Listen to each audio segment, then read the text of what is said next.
दोस्तों, cartoon animation या फिर कैरेक्टर एनिमेशन क्या है? फ्रीलांसिंग की फील्ड में इसकी कितनी अहमियत है?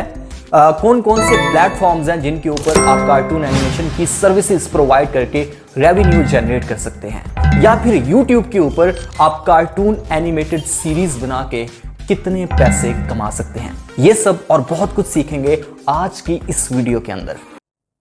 दोस्तों, कार्टून एनिमेशन या फिर कैरेक्टर एनिमेशन दरअसल मोशन की एक किस्म है जो कि चलते फिरते कैरेक्टर्स की शक्ल में हमें दिखाई देती है। अगर मैं आपको आसान अल्फाज के अंदर समझाने की कोशिश करूं तो इस तरह से समझा सकता हूं कि हम कंप्यूटर के ऊपर कुछ सॉफ्टवेयर्स की मदद से कार्टून्स ड्रॉ करते हैं जो कि 2D भी हो सकते हैं या फिर 3D भी हो सकते हैं, और उनको ड्रॉ करने के बाद हम उनको जान देते हैं, जिंदगी देते हैं, वो कार्टून एनिमेशन हो जाती है या फिर मोशन की एक किस्म बन जाती है जो कि एनिमेशन के जुमरे में आती है। और ऐसा करना शिर्क में बिल्कुल भी नहीं आता, क्योंकि ये एक मॉडर्न एज की स्किल है जो कि हम अपने रोजगार के लिए अडॉप्ट करते हैं। तो मैं आपको लिए चलता हूं अपने पीसी की स्क्रीन के ऊपर और आपको बाकायदा प्रैक्टिकल करके दिखाता हूं कि हमने कार्टून एनिमेशन कैसे बनानी है। जैसा कि आप देख सकते हैं कि मैं अपने पीसी की स्क्रीन के ऊपर आ चुका हूं।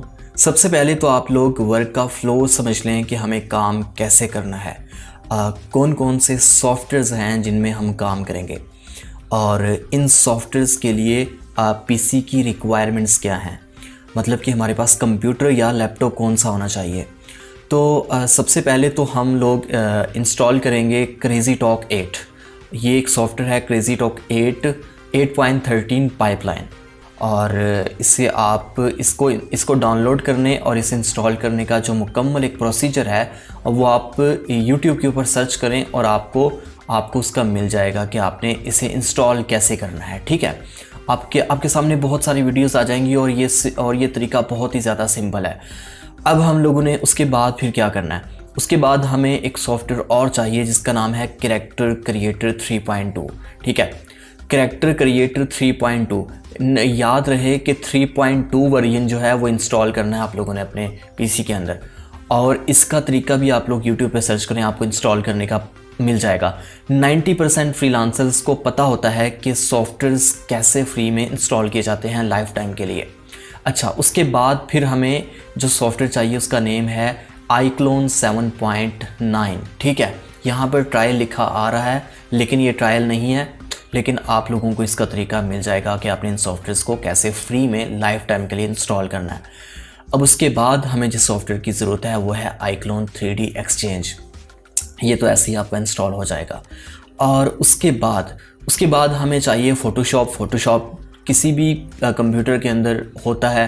आप लोग फ़ोटोशॉप पोर्टेबल कर लें, CC पोर्टेबल कर लें। ठीक है, उसके बाद हमें जिस सॉफ्टवेयर की ज़रूरत है उसका नेम है Cinema 4D। अब ये है हमारे पास Cinema 4D R19। याद रहे कि हमने वर्जन करना है R19 इसके अंदर इंस्टॉल। ठीक है, अपने पीसी के अंदर। उसके बाद फिर हमें कौन से सॉफ्टवेयर की ज़रूरत पड़ती है? उसके बाद हमें ज़रूरत पड़ती है किसी भी वीडियो एडिटर की। मैं आप लोगों को रेकमेंड करूँगा ये अपना फिल्मोरा वंडरशेयर फिल्मोरा 9, ये आप इंस्टॉल कर लें। अब आप लोग सबसे पहले तो ये सुन लें कि इन सॉफ्टवेयर्स को इंस्टॉल करने के लिए आपके पास लैपटॉप या फिर कंप्यूटर कौन सा होना चाहिए। उसके बाद फिर मैं आप लोगों को बताता हूँ कि हमारा जो वर्क का फ़्लो है वो कैसे होगा, कि कौन से सॉफ्टवेयर में हम पहले काम करेंगे, उसके बाद हम फिर अपने कैरेक्टर को कौन से सॉफ्टवेयर में लेके जाएंगे। मतलब कि पहले हम कैरेक्टर डिज़ाइन करेंगे, उस कैरेक्टर को फिर कौन से सॉफ्टवेयर में लेके जाएंगे, उसे कपड़े के सॉफ्टवेयर में पहनाएंगे, फिर उस कैरेक्टर को हम एनिमेट किस सॉफ्टवेयर के अंदर करेंगे, और उसके एनिमेशन करने के बाद उससे इन्वायरमेंट के अंदर, किसी भी कस्टम इन्वायरमेंट के अंदर हम कहाँ पे रखेंगे, फिर उसका रेंडर निकालेंगे। ठीक है, और म्यूज़िक वगैरह कहाँ पे लगाएंगे। तो सबसे पहले तो आप लोग ये सुन लें कि हमें ये तमाम सॉफ्टवेयर इंस्टॉल करने के लिए जो मिनिमम मैं आपको स्पेसिफिकेशंस बता रहा हूँ पीसी की, वो होनी चाहिए आपके पास कोर टू डू टावर के अंदर होना चाहिए। दोबारा से सुन लें कि कोर टू डू टावर के अंदर आपके पास होना चाहिए, और उसके अंदर कौन कौन सी चीज़ें इंस्टॉल होनी चाहिए हार्डवेयर में सबसे पहले तो जो आता है वो है 1GB NVIDIA का या फिर AMD का ग्राफिक कार्ड आप लोग लगवा लें। दूसरे नंबर पे आप लोगों ने क्या करना है कि आपके पास मिनिमम 8GB रैम तो होनी चाहिए, और उसके बाद हार्ड आती है। हार्ड आपकी नीड के मुताबिक जितनी आपको ज़रूरत होगी उसके अकॉर्डिंग आप लोग लगवा सकते हैं। तो चलें, अब आप लोग ये समझ लें कि हमें हमारा जो वर्क का फ़्लो है वो कैसे होगा। तो दोस्तों, सबसे पहले जिस सॉफ्टवेयर का मैंने जिक्र किया था उसका नाम था क्रेजी टॉक 8.13 पाइपलाइन वेरिएंट। ठीक है, इसका सोर्स पैक भी आप लोगों ने डाउनलोड करना है। जिस भी वेबसाइट से आप डाउनलोड करें वहाँ से आपने इसका सोर्स पैक जो है वो लाजमी डाउनलोड करना है। आपको वहीं पर सोर्स पैक मिल जाएगा। जो लिंक मैं आप लोगों को प्रोवाइड करूँगा उसमें तो आपको सोर्स पैक भी साथ में मिल जाएगा। तो आप लोगों ने सेटअप भी कर लेना है और सोर्स पैक भी आपने कर लेना है। सोर्स पैक सबसे पहले सेटअप आपने इंस्टॉल करना है, फिर उसके बाद आपने सोर्स पैक इंस्टॉल कर लेना है। दोनों को इंस्टॉल करने का मेथड सेम है। उसके बाद फिर आप लोगों ने क्या करना है कि उसे क्रैक कर लेना। अच्छा, तो अब आप लोगों के जहन में ये सवाल आता होगा कि इस सॉफ्टवेयर को इंस्टॉल करने का मकसद क्या है। दोस्तों, क्रेजी टॉक 8 के अंदर हम कोई भी कस्टम कैरेक्टर डिज़ाइन करेंगे। किसी भी कस्टम कैरेक्टर का हेड जनरेट करेंगे 3D के अंदर। अब कस्टम कैरेक्टर क्या होता है दोस्तों? जो कस्टम कैरेक्टर होता है ना, वो उसे ज़्यादातर हम बोलते होते हैं रियलिस्टिक कैरेक्टर। रियलिस्टिक मतलब किसी भी ह्यूमन फेस से हम कैरेक्टर जनरेट करते हैं 3D के अंदर। मतलब वो कैरेक्टर कोई भी हो सकता है, किसी सेलिब्रिटी का कैरेक्टर हो सकता है, किसी पॉलिटिशियन का हो सकता है। अगर आपने मीम्स वगैरह बनानी है, अपनी एनिमेशन को मीम्स के मकसद के लिए इस्तेमाल करना है, या फिर क्लाइंट आपको एक रेफरेंस पिक्चर देगा और बोलेगा कि इस रेफरेंस पिक्चर के अकॉर्डिंग आप लोगों ने फेस जनरेट करना है 3D में। ठीक है, तो क्रेजी टॉक 8 को हम लोग इस्तेमाल करेंगे सिर्फ और सिर्फ 3D के अंदर एक कस्टम हेड जनरेट करने के लिए। उसके बाद हम उस कस्टम हेड को लेके जाएंगे कैरेक्टर क्रिएटर के अंदर और वहां पर मुकम्मल बेस कैरेक्टर बनाएंगे और वहां पर ही उस कैरेक्टर को हम कपड़े पहनाएंगे। ठीक है, ये जितना आप लोगों को सुनने में मुश्किल लग रहा है, ये जब आप लोग प्रैक्टिकल देखेंगे, बाकायदा प्रैक्टिकल होता हुआ देखेंगे, और जब खुद उस प्रैक्टिकल को आप फॉलो करेंगे, खुद करेंगे, तो आप लोगों के सामने ये चीज़ें ऐसे समझ लें कैसे होंगी जैसे बच्चों का खेल होता है। एक प्राइमरी पास जो है ना, कोई भी बंदा ये काम कर सकता है, इतना मुश्किल नहीं है। ठीक है, उसके बाद फिर हम उस कैरेक्टर क्रिएटर के अंदर डिज़ाइन करने के बाद लेके जाएंगे आईक्लोन के अंदर, और आईक्लोन में हम उस कैरेक्टर को एनिमेट करेंगे, उसकी एनिमेशन करेंगे अपने क्लाइंट की रिक्वायरमेंट्स के अकॉर्डिंग, या जैसे हमने सोचा हुआ है अपने स्क्रिप्ट के अकॉर्डिंग, अपने स्टोरी बोर्ड के अकॉर्डिंग। ठीक है, तो iClone 3D एक्सचेंज भी इसके अंदर आ रहा है। iClone 3D एक्सचेंज का मकसद ये है कि इसमें अगर हम iClone के अंदर कोई भी ऑब्जेक्ट लेके आते हैं 3D के अंदर, या एक्सपोर्ट करते हैं, इंपोर्ट या एक्सपोर्ट करते हैं, तो iClone 3D एक्सचेंज जब तक हमारे पीसी के अंदर इंस्टॉल नहीं होगा तब तक हम किसी भी ऑब्जेक्ट को, 3D ऑब्जेक्ट को iClone 7.9 के अंदर इंपोर्ट या यहाँ से किसी ऑब्जेक्ट या कैरेक्टर को एक्सपोर्ट नहीं कर सकते। ठीक है, ये इंस्टॉल करना लाजमी है। अच्छा जी, उसके बाद आती है बारी फोटोशॉप की। फोटोशॉप जो है वो सिर्फ और सिर्फ इसलिए रखा हुआ है कि उसमें हमने टेक्सचर्स चेंज करने हैं। कैरेक्टर की बॉडी टेक्सचर्स ये होते हैं, हम टेक्सचर्स को मटेरियल भी कहते होते हैं। बाज़ एनिमेटर्स मटेरियल्स या टेक्सचर्स दरअसल कलर्स होते हैं। किसी भी 3D ऑब्जेक्ट के कलर या फिर किसी कैरेक्टर के 3D कैरेक्टर के जो बॉडी कलर्स होते हैं उनको हम मटेरियल टेक्सचर्स बोलते होते हैं। बॉडी कलर्स भी हो सकते हैं, और उस कैरेक्टर ने जो कपड़े पहने होते हैं वो कलर, उस कपड़ों का जो टेक्सचर्स होते हैं, उन कपड़ों के जो कलर्स होते हैं उन्हें भी हम टेक्सचर्स बोलते हैं, मटेरियल्स बोलते हैं। ठीक है, तो वो मटेरियल्स में चेंजिंग करने के लिए या मटेरियल्स बनाने के लिए हम फोटोशॉप का इस्तेमाल कर सकते हैं। वो कैसे करेंगे वो बहुत इजी है। ठीक है, उसके बाद हम लोगों ने जिस सॉफ्टवेयर की हमें ज़रूरत पड़ेगी उसका नेम है Cinema 4D। Cinema 4D बहुत ही इंटरेस्टिंग मज़े का सॉफ्टवेयर है। ये ब्लेंडर की तरह काम करता है, लेकिन ब्लेंडर की तरह ये ओपन सोर्स नहीं है। मतलब कि ओपन सोर्स सॉफ्टवेयर्स वो होते हैं जिन्हें हम डायरेक्ट डाउनलोड करके इंस्टॉल करते हैं और उन्हें क्रैक करने की ज़रूरत नहीं पड़ती, वो हमें फ्री में मिल जाते हैं। तो Cinema 4D जो है ये ब्लेंडर की तरह ही काम करता है। Cinema 4D में कौन कौन से हम काम कर सकते हैं? हम इसमें कैरेक्टर्स को एनिमेट कर सकते हैं, कैरेक्टर्स डिज़ाइन कर सकते हैं, हम 3D में लोगो एनिमेशन कर सकते हैं, और हम इसके अंदर इवन के 2D एनिमेशन भी कर सकते हैं। और Cinema 4D ज़्यादातर इन्वायरमेंट क्रिएट करने के लिए होता है, इन्वायरमेंट बनाने के लिए, कि आपने अगर कोई भी इन्वायरमेंट बनाना है तो Cinema 4D से ज़्यादा इजी कोई भी सॉफ्टवेयर नहीं है। इसका जो यूज़र इंटरफेस है वो बहुत ही ज़्यादा सिंपल है और इसमें आपको बहुत ज़बरदस्त किस्म के टूल्स मिल जाते हैं जिनकी मदद से आप कुछ भी बना सकते हैं 3D के अंदर, ठीक है। तो हमारा इस वीडियो के अंदर Cinema 4D का दोस्तों ये काम है कि हमने Cinema 4D के अंदर जो हमने iClone के अंदर जो करैक्टर एनिमेट किया था उस करैक्टर को एक्सपोर्ट करेंगे एज अ FBX। FBX जो है वो एक समझने के फॉर्मेट है, जैसे हमारे वीडियो के अंदर फॉर्मेट्स होते हैं, AVI फॉर्मेट होता है, MP4 होता है, इसी तरह 3D के अंदर फॉर्मेट होते हैं। 3D के अंदर FBX होता है, OBJ होता है, इसके अलावा जो है वो इसके अलावा 2-3 फॉर्मेट और भी हैं यार, GLTF होता है। इसके अलावा फिर बाकी सॉफ्टवेयर्स के अपने सोर्स फाइल्स आ जाती होती हैं Cinema 4D की, ब्लेंडर की, इस तरह से मतलब। तो जब आप लोग प्रैक्टिकल करेंगे तो फिर आपको इन सारी चीज़ों की समझ आ जाएगी। एनिमेशन इतनी मुश्किल है नहीं जितनी लोगों ने बनाई हुई है, बहुत ज़बरदस्त, और इसके इंटरेस्टिंग जो हैं वो पहलू हैं, बड़े इंटरेस्टिंग इसका एक प्रोसीजर है। तो Cinema 4D के अंदर हम क्या काम करेंगे, हम बात ये कर रहे थे कि Cinema 4D का मकसद क्या है, हमारी इस वीडियो के अंदर Cinema 4D का क्या काम है। तो दोस्तों iClone के अंदर हम जो करैक्टर एनिमेट करेंगे उस करैक्टर को हम लेके जाएंगे Cinema 4D के अंदर, और Cinema 4D के अंदर एक कस्टम इन्वायरमेंट बनाएंगे। वो इन्वायरमेंट कुछ भी हो सकता है, वो एक खाली रूम हो सकता है, वो एक लिविंग रूम हो सकता है, वो एक पार्क हो सकता है, वो एक स्ट्रीट हो सकती है, कुछ भी हो सकता है जो कि इन्वायरमेंट में आता है। और प्रॉप्स वगैरह उसके अंदर हो सकती हैं, ठीक है। प्रॉप्स का मतलब कि उसके अंदर गाड़ियाँ हो सकती हैं, उसके अंदर दरख्त वगैरह हो सकते हैं, इस तरह की चीज़ों को हम प्रॉप्स बोलते होते हैं, ठीक है।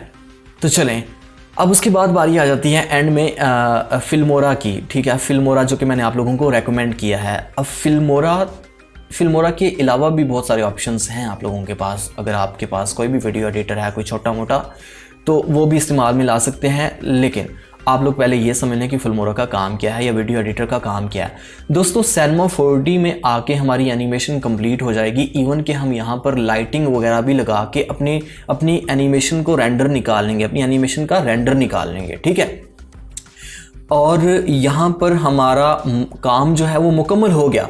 मुकम्मल होने के बाद हम यहाँ पर रेंडर तो हमने निकाल लिया, एक एनिमेशन कंप्लीट तो कर ली, लेकिन उस एनिमेशन की जो क्वालिटी होती है या उस एनिमेशन की जो नीड्स होती हैं, समझने के एक काम होता है जिसको हमने सोने पे सुहागा करना होता है। उसका मतलब ये होता है कि हमने अगर कोई भी चीज़ जनरेट की है तो उस पर हमने टिशन मिशन करनी होती है। टिशन मिशन का मतलब कि एक एनिमेशन है, उसमें वॉइस इफेक्ट्स होते हैं, उसके अंदर बैकग्राउंड पे म्यूज़िक होता है और उसके अलावा कुछ स्पेशल इफ़ेक्ट्स होते हैं। वो चीज़ें जो हम हैं वो आके फिल्मोरा के अंदर कर सकते हैं, किसी भी वीडियो एडिटर के अंदर कर सकते हैं।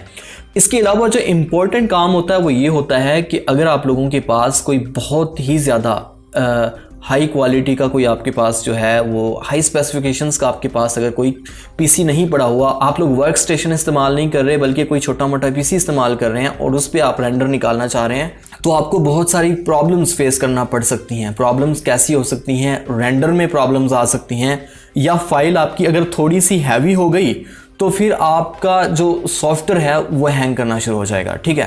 तो आप लोगों ने इसके लिए क्या करना है, इसके लिए आपने अपनी एनिमेशन को छोटे छोटे पैचेस में बना के फिर रेंडर निकालना है। फॉर एग्जांपल हमारे पास पहला एक सीन है, एक रूम का है, वो 5 सेकंड का हमारा सीन है, तो हमने पहले वो बना के अच्छे से उससे रेंडर निकाल लेना है। रेंडर निकालने के बाद फिर हमने एक नया सीन बनाना है, उस सीन के अंदर हमने करैक्टर को मर्ज करना है और फिर उसके बाद उससे रेंडर निकालना है, उसका रेंडर निकालना है। इस तरह से हम छोटे छोटे पैचेस बना के 5 सेकंड के, 10 सेकंड के, 15 सेकंड के, हम उन पैचेस को कंप्लीट करके रेंडर निकाल के फिर उसके बाद उन पैचेस को आके मर्ज कर सकते हैं, मतलब इकट्ठा कर सकते हैं किसी भी वीडियो एडिटर के अंदर। सही है, आप लोगों को समझ आ गई होगी उम्मीद है। तो हमारा ये था वर्क का फ्लो। तो चलें अब हम बाकायदा प्रैक्टिस करते हैं, प्रैक्टिकल करते हैं कि हमने काम कैसे करना है। दोस्तों सबसे पहले तो आप लोगों को एक रेफरेंस पिक्चर चाहिए। अब हम कैरेक्टर डिज़ाइन करने लगे हैं, एक 3D रियलिस्टिक कैरेक्टर डिज़ाइन करने लगे हैं। तो इस 3D रियलिस्टिक कैरेक्टर को डिज़ाइन करने के लिए हमें एक रेफरेंस पिक्चर चाहिए। तो हम गूगल पे जाते हैं और यहाँ पर जाके सर्च करते हैं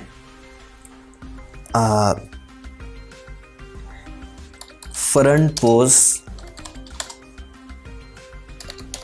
face pic, front pose face pic. अब यहाँ पर हम इमेजेस के ऊपर जाते हैं। इमेजेस के ऊपर जाने के बाद हम टूल्स पे जाते हैं और यहाँ पर हम साइज़ को करते हैं लार्ज। अब हमारे पास जितनी भी पिक्स आएंगी वो हाई क्वालिटी के अंदर आएंगी। अब यहाँ पर हम लोग कोई ऐसी पिक्चर लेते हैं। ये पिक्चर जो है मुझे काफ़ी अच्छी लग रही है, ये क्वालिटी में भी बहुत अच्छी है और आई थिंक बल्कि इसको रहने देते हैं, कोई और देखते हैं। अब हम करने जा रहे हैं एक मेल कैरेक्टर को डिज़ाइन। मेल और फीमेल दोनों कैरेक्टर्स को डिज़ाइन करने का जो मेथड है वो सेम है, बस थोड़ा सा फ़र्क है, वो आप लोगों को समझ आ जाएगी। लेकिन जो बेस कैरेक्टर डिज़ाइन करना है हमने, जो फेस जनरेट करना है रेफरेंस पिक्चर से, उसका मेथड सेम है मेल और फीमेल दोनों के लिए। और आप लोगों को कोशिश किया कीजिए कि जो भी आप रेफरेंस पिक्चर क्लाइंट से मंगवाएं वो हाई क्वालिटी के अंदर होनी चाहिए और वो उस पिक्चर पे किसी किस्म की एक्सप्रेशंस नहीं होनी चाहिए। जैसे आप लोग ये एक पिक्चर देख रहे हैं, इस पिक्चर के अंदर ये लड़की मुस्कुरा रही है, इसके अंदर एक्सप्रेशंस हैं, मतलब अब ये एक्सप्रेशंस हमें नहीं चाहिए, ठीक है। अब ये एक पिक्चर है, इसके अंदर भी एक्सप्रेशंस हैं, हमें ये भी नहीं चाहिए। अब यहाँ पर एक पिक्चर आएगी और उस पिक्चर के अंदर आप लोग देखेंगे कि आपको एक्सप्रेशंस नहीं मिलेंगे। देखते हैं कोई हमें अगर मिल जाती है अच्छी सी पिक्चर। दोस्तों ये देखें, ये एक पिक्चर है, इसके अंदर एक्सप्रेशंस नहीं है, लेकिन ये एक फीमेल कैरेक्टर की है, हमें चाहिए मेल। हमने फ़िलहाल जो है वो एक मेल कैरेक्टर जनरेट करना है, तो मेल कैरेक्टर की हम देखते हैं। यार ये बहुत ही अच्छी है, इसे जनरेट करते हैं। एक्सप्रेशंस भी नहीं है और क्वालिटी भी अच्छी है, तो चलें इसे हम कर लेते हैं सेव। शुक्र है जेपीजी ही है। और यहाँ पर हम एक फोल्डर बनाते हैं प्रैक्टिस के नेम से। दोस्तों आप लोगों को एक टिप देना चाहता हूँ, और वो टिप ये है, बल्कि टिप क्या है यार, एक चीज़ जो मैं अपना पर्सनल एक्सपीरियंस आप लोगों के साथ शेयर करना चाह रहा हूँ, वो ये है कि आप लोगों ने जब भी काम करना है ना, किसी भी क्लाइंट का या अपना काम करना चाहते हैं, यूट्यूब के लिए आपको ये एनिमेशन बनाना चाहते हैं, तो आप लोग वो जो प्रोजेक्ट, जिस प्रोजेक्ट पे आप काम शुरू कर रहे हैं, सबसे पहले उसका फोल्डर लाजमी बनाएं, अलग से एक फ़ोल्डर बनाएं और उस फोल्डर के अंदर फिर सब फोल्डर्स बनाएं, ठीक है। जैसे कि मैंने ये एक फ़ोल्डर बनाया प्रैक्टिस के नेम का, उसके बाद फिर अंदर मैं सब फोल्डर्स बना रहा हूँ। मतलब कि सबसे पहले मुझे फ़ोल्डर बनाना है रेफरेंस या फिर रिक्वायरमेंट्स, ठीक है। उसके बाद फिर मुझे एक और फोल्डर बनाना है यहाँ पर डाउनलोड के नेम से, ठीक है, कि मतलब कोई भी चीज़ मैंने डाउनलोड की है तो मैं यहाँ पर देख सकता हूँ। उसके बाद मुझे एक और फोल्डर बनाना है 3D एसेट्स के नेम से। उसके बाद फिर हमें एक और फोल्डर बनाना है टेक्सचर्स के नेम से। उसके बाद हमें एक और फोल्डर बनाना है और उस फोल्डर का नेम रहेगा रेंडर, ठीक है।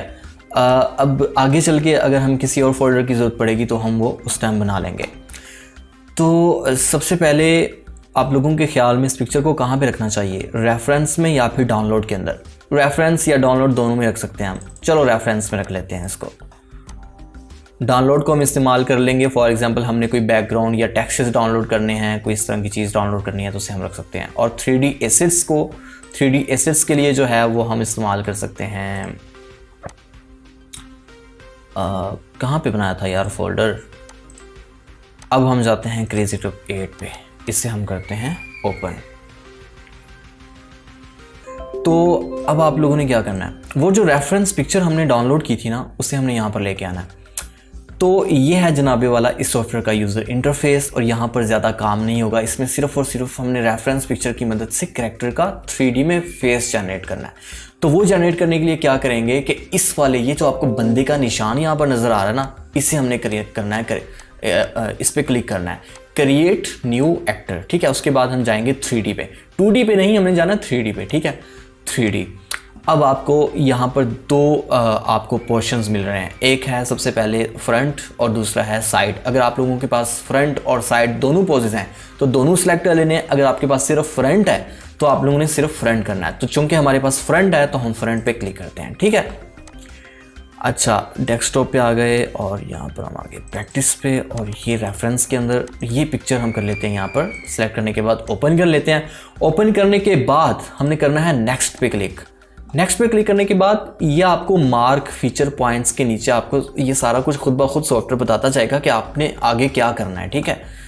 तो अब सबसे पहले जहाँ पर उसने खुद सॉफ्टवेयर ने मार्क किया हुआ है, बताया हुआ है इसने कि यहाँ पर मार्क करना है, हम भी यही करते हैं। ये हमारी राइट आई यहाँ पर, और उसके बाद फिर यहाँ पर। अब हम आगे लेफ़्ट पे, यहाँ पर और यहाँ पर। उसके बाद हम नोज़ की टिप के ऊपर आ गए, ठीक है। और उसके बाद हम लिप्स के ऊपर आ गए यहाँ और ये। उसके बाद फिर हम आ गए ईयर्स के पास, और ये हम फिर आ गए थोड़ी पे और चिन, और उसके बाद हम फिर यहाँ पर आ गए। और अब जो है हेड, ये आपने फुल टॉप पे रखना है इसे, ठीक है। जब आप लोग मेक श्योर कर लें कि ये सारे फीचर्स आपने मार्क कर दिए हैं तो आप लोग नेक्स्ट पे क्लिक करें।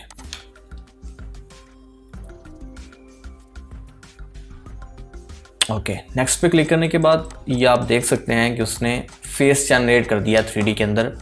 और ये अभी जो है वो सिमिलर नहीं है काफ़ी हद तक, मतलब कि जैसी रेफरेंस पिक्चर थी उसके अकॉर्डिंग नहीं है, लेकिन उसको हमने करना है। तो वो करने के लिए हम क्या करेंगे, नेक्स्ट पे क्लिक करते हैं। थोड़ा वेट करेंगे। अच्छा, अब आप लोगों ने इनको सेट करना है। ये जो आपने पॉइंट्स मार्क किए थे, अब आपको मुकम्मल इनका जो है वो इख्तियार मिल गया। अब इनको आपने सेट करना है। ये जो आई वाला आपको आई वाला मार्कर मिल रहा है ना, इस मार्कर को आपने अंदर रखना है। स्किन, जो आई की स्किन है ना बाहर वाली, उसके अंदर ही आपने इसको रखना है। आपने सिर्फ और सिर्फ जिस एरिया को आपने कवर करना है वो है सिर्फ और सिर्फ आई बॉल वाला एरिया, ठीक है।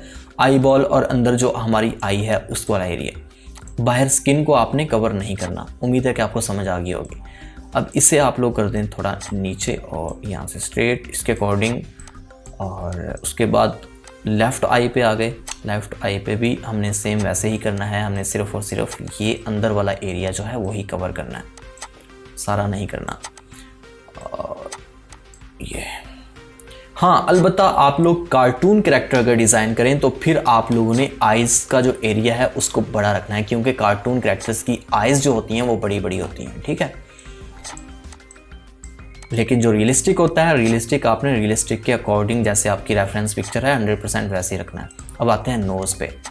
तो नोज़ पे आपने एक तो ये एरिया आपने अच्छे से कवर कर लेना है। उसके बाद फिर कुछ इस तरह से आप लोगों ने कर लेना है। तो अभी फ़िलहाल जब हम मेक श्योर कर लें कि हमारा जो नोज़ है कैरेक्टर का वो ओके हो गया है, तो अब हम आ जाते हैं माउथ पे। माउथ की जो सेंटर वाली लाइन है ना, उसका आपको सेंटर में रखना है बिल्कुल, बाकी ओके है। अच्छा, उसके बाद हम जाते हैं फेस पे।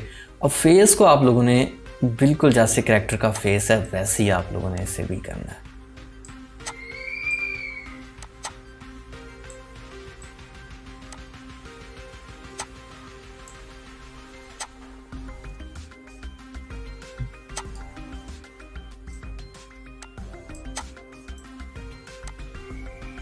कोशिश करें कि दोनों साइड से बराबर हो। अच्छा, अब इसे करते हैं हम अप्लाई।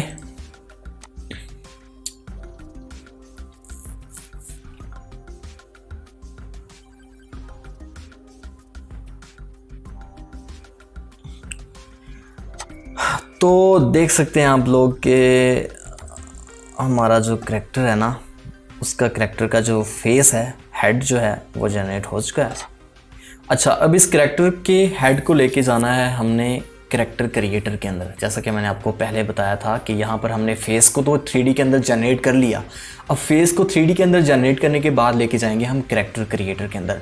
दोस्तों ये बहुत ही सिंपल है। आप लोग पहली बार देख रहे हैं इसलिए आपको मुश्किल लग रहा होगा, लेकिन जब आप प्रैक्टिकल करेंगे, इस पर खुद प्रैक्टिस करेंगे तो बहुत ईजी लगेगा आप लोगों को। तो अब लोगों ने क्या करना है, तो अब आप लोगों ने क्या करना है कि आप लोगों ने इस पे क्लिक करना है, एक्सपोर्ट RL हेड। ये आगे उसकी शॉर्टकट भी आ रही हुई है, Ctrl+Shift+H, लेकिन आप इस पे क्लिक करें, एक्सपोर्ट RL हेड। इन दोनों में से कोई एक भी कर लें, जो टेक्सचर्स आपको अच्छे लग रहे हैं वो कर लें। मुझे लेफ्ट आई के टेक्सचर थोड़े रियलिस्टिक लग रहे हैं।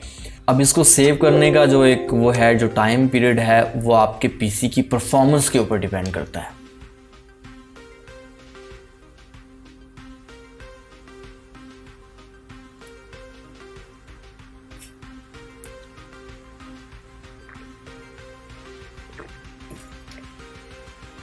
चलें, यहां तक आपका इस सॉफ्टवेयर में काम खत्म हो गया।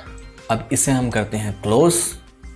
ठीक है, अब आप लोगों ने क्या करना है, अब आप लोगों ने कैरेक्टर क्रिएटर को ओपन करना है, कैरेक्टर क्रिएटर 3.2। कैरेक्टर क्रिएटर के ओपन होने का जो टाइम पीरियड है वो भी आप लोगों के पीसी की परफॉर्मेंस के ऊपर डिपेंड करता है। लैपटॉप में थोड़ा टाइम लगता है, लैपटॉप चाहे अच्छे वाला भी हो, लेकिन मैं आप लोगों को रेकमेंड करूंगा कि आप लोग एनिमेशन के लिए लैपटॉप इस्तेमाल ना करें, लैपटॉप का यूज़ ना करें। आप लोग कोई अच्छा पीसी बनाएं, और पीसी से ज़्यादा बेहतर है आप लोग वर्क स्टेशन बनवाएं। आप लोग एनिमेशन के लिए वर्क स्टेशन बनवाएं, क्योंकि एनिमेशन में रेंडर का जो मसला होता है वो वर्क स्टेशन के साथ नहीं होता। ओके, तो ये हमारा कैरेक्टर क्रिएटर है। इस कैरेक्टर क्रिएटर के अंदर हमने मुकम्मल एक कैरेक्टर डिज़ाइन करना है। आप लोगों को बाय डिफ़ॉल्ट हमेशा यही कैरेक्टर यहाँ पर आपको देखने को मिलेगा, ये गर्ल का कैरेक्टर। अगर आपका क्लाइंट आपके पास आता है और वो ये कहता है कि यार मेरी एनिमेशन के लिए आप कोई भी गर्ल इस्तेमाल कर लें, ठीक है, तो आप लोग इसी गर्ल को इस्तेमाल कर सकते हैं। ठीक है, और इसमें आप टेक्सचर चेंज कर लें, इसको इसके फेस के अंदर थोड़ी बहुत चेंजिंग्स कर लें। वो चेंजिंग्स कैसे होंगी उसका तरीका भी मैं आप लोगों को बताता हूँ। फ़िलहाल हमें लेके आना है अपना मेल कैरेक्टर का, जो हमने हेड जनरेट किया था वो लेके आना है। उस मेल कैरेक्टर के हेड को, हमारे पास वो कैरेक्टर का हेड जो है वो एक बेस कैरेक्टर, उस मेल कैरेक्टर के हेड को यहाँ पर लेके आने के लिए जनाबे वाला हमें यहाँ पर बेस मेल कैरेक्टर चाहिए, बेस मेल कैरेक्टर चाहिए। ठीक है, वो बेस मेल कैरेक्टर हमारे पास कहाँ पर है? अब मेरे पास कुछ एसिड्स पड़े हुए हैं iClone के, और वो एसिड्स आपको फ्री में मिल जाएंगे वहीं पर जहाँ से आप कैरेक्टर क्रिएटर को इंस्टॉल करेंगे, जहाँ से आप लोग कैरेक्टर क्रिएटर को डाउनलोड करेंगे वहीं पर आपको कैरेक्टर क्रिएटर सोर्स पैक भी मिल जाएगी। चलें, कैरेक्टर क्रिएटर की जो सोर्स पैक है, जो सोर्स फाइल है, वो भी मैं आप लोगों को अलग से दे देता हूँ। ठीक है, या फिर मैं आप लोगों को ये वाला कैरेक्टर अपलोड करके इसका लिंक आप लोगों को प्रोवाइड कर देता हूँ। ठीक है, अभी जो मैं करने लगा हूँ यहाँ पर, तो मेरे पास ये यहाँ पर पड़ा हुआ है CC1 बेस कैरेक्टर। ठीक है, मेल भी है और फीमेल भी है इसके अंदर, तो बेस मेल हमें चाहिए। मैं ये पूरा फोल्डर ही अपलोड करके उसका लिंक आप लोगों को दे देता हूँ, डिस्क्रिप्शन के अंदर आपको इसका लिंक मिल जाएगा। ठीक है, आपने इससे करना है ड्रैग एंड ड्रॉप यहाँ पर। अब जैसे ड्रैग एंड ड्रॉप किया तो उसके बाद यहाँ पर इसने हमसे पूछा सॉफ्टवेयर ने, लोड अवतार और रिप्लेस कॉस्ट्यूम ओनली। तो हम यहाँ पर अगर हमने सिर्फ और सिर्फ कॉस्ट्यूम रिप्लेस करना होगा तो कॉस्ट्यूम पे करेंगे, अगर हमने लोड अवतार, मुकम्मल अवतार ही हमने जो है वो लोड करना है तो वो हम इस पे करेंगे। हमने कर दिया क्लिक लोड अवतार के ऊपर।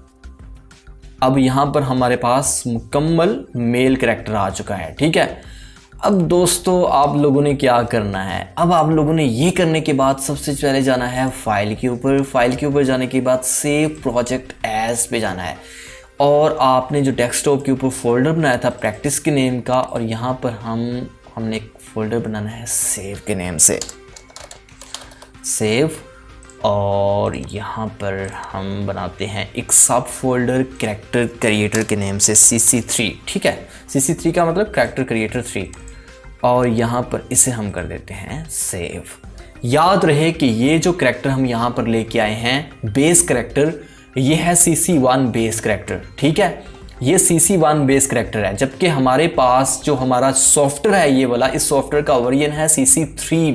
ठीक है, तो अभी जो आपको बाय डिफ़ॉल्ट लड़की का कैरेक्टर यहाँ पर देखने को मिला था वो लड़की का कैरेक्टर CC3 बेस कैरेक्टर था और ये है CC1 बेस कैरेक्टर।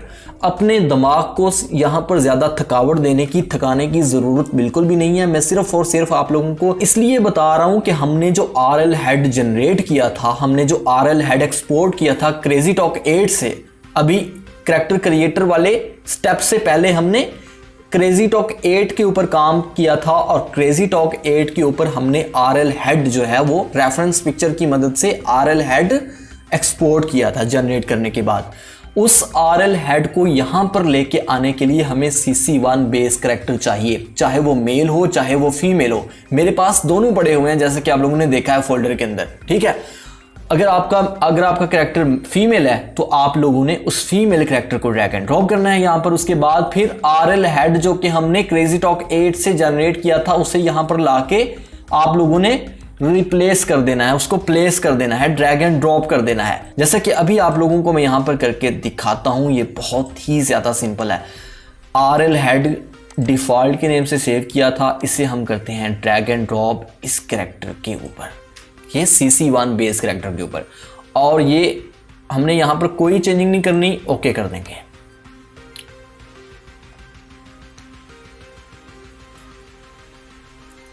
थोड़ा वेट करेंगे, पीसी की परफॉर्मेंस के ऊपर डिपेंड करता है इस कैरेक्टर का रिप्लेस होना, इस हेड का इसके साथ CC1 बेस कैरेक्टर के साथ मर्ज होना।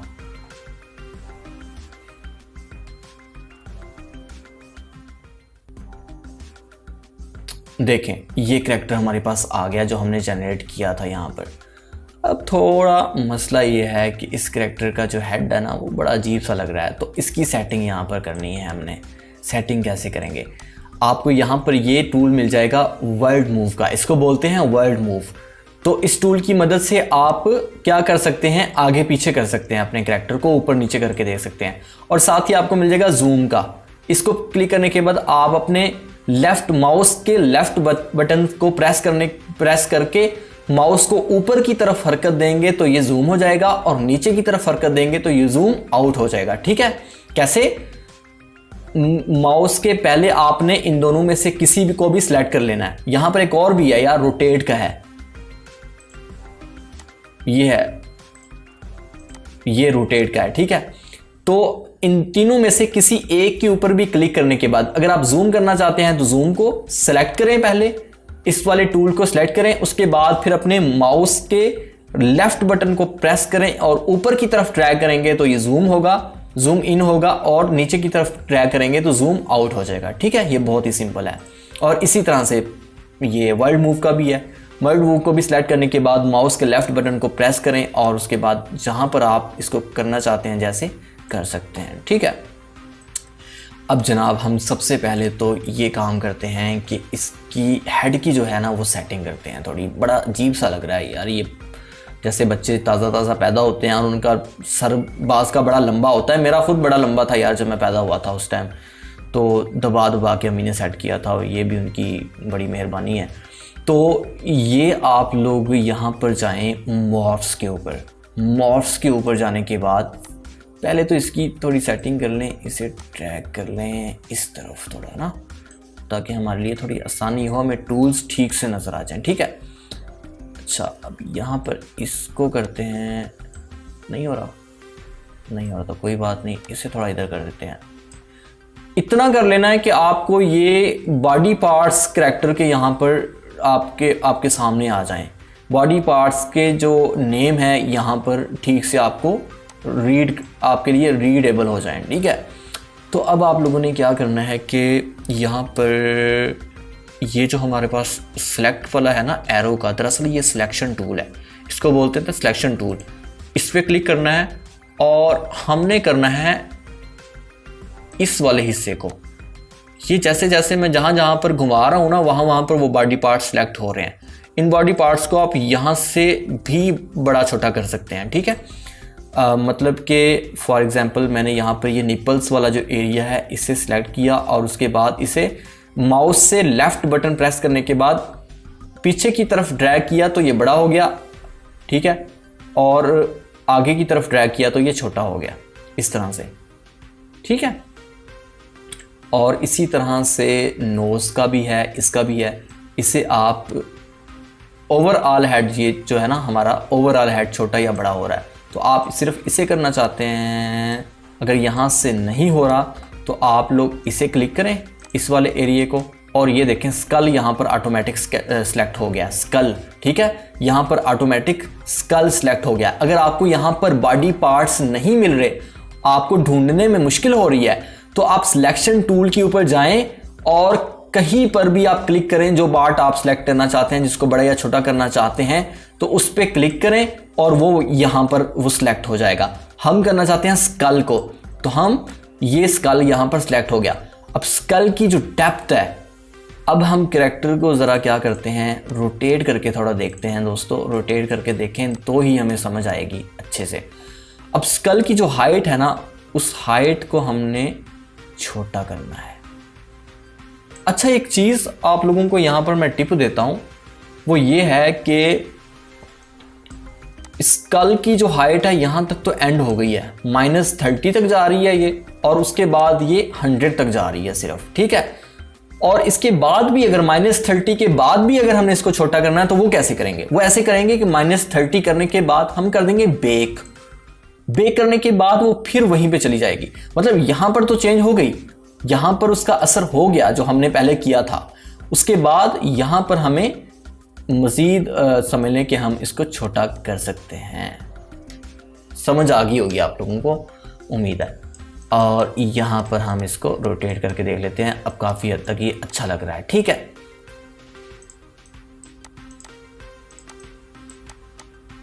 अब हम लोग करते हैं ज़रा इसके फेस की सेटिंग। इसका जो नोज़ है ना, बड़ा अजीब सा लग रहा है तन्नी का, और नोज़ की जो डेप्थ है ना, इसे थोड़ा सा बढ़ाते हैं। नोज़ का जो बम्प है, बम्प ये वाला एरिया होता है, ठीक है, उसे हम थोड़ा छोटा करते हैं। नोज़ का जो ब्रिज है, ब्रिज ये वाला ऊपर वाला एरिया होता है, ये जो ब्रिज है, ब्रिज को थोड़ा सा बड़ा करते हैं। अब नोज़ की जो विड्थ है ना, इससे थोड़ा सा ज़्यादा करते हैं। अब देख रहे हैं ये फेस के अकॉर्डिंग काफ़ी हद तक सेट हो चुका है इसका जो नोज़ है। अब बाकी अगर सेटिंग भी करनी है तो वो भी आप लोग कर सकते हैं। आपको यहाँ पर ये मॉफ्स के अंदर ही आपको सारे मिल जाएंगे बॉडी पार्ट्स। उन बॉडी पार्ट्स को सिलेक्ट करें और यहाँ पर बड़ा या छोटा करें अपने कैरेक्टर की नीड के अकॉर्डिंग। ठीक है, अब क्या करते हैं, अब इसकी आइज़ के जो टेक्सचर्स है ना यार, वो बड़े अजीब से लग रहे हैं, मतलब कि रियलिस्टिक नहीं लग रहे। तो हमने क्या करना है, हम यहाँ पर हमारे पास टेक्सचर्स भी बड़े हुए हैं, तो हम जाते हैं अपने एसेट्स के अंदर और उसी फोल्डर के अंदर जाते हैं कैरेक्टर क्रिएटर के अंदर। ये दरअसल मैंने पूरी सोर्स फाइल डाउनलोड की थी, ये पूरा सोर्स पैक है, देख रहे हैं, रियलियन कैरेक्टर क्रिएटर 3.2 सोर्स पैक। तो आप लोगों को ये भी मिल जाएगा, रिसोर्स पैक भी आप लोगों को फ्री में मिल जाएगा। इसका लिंक भी आपको दे देता हूँ। अच्छा, अब यहाँ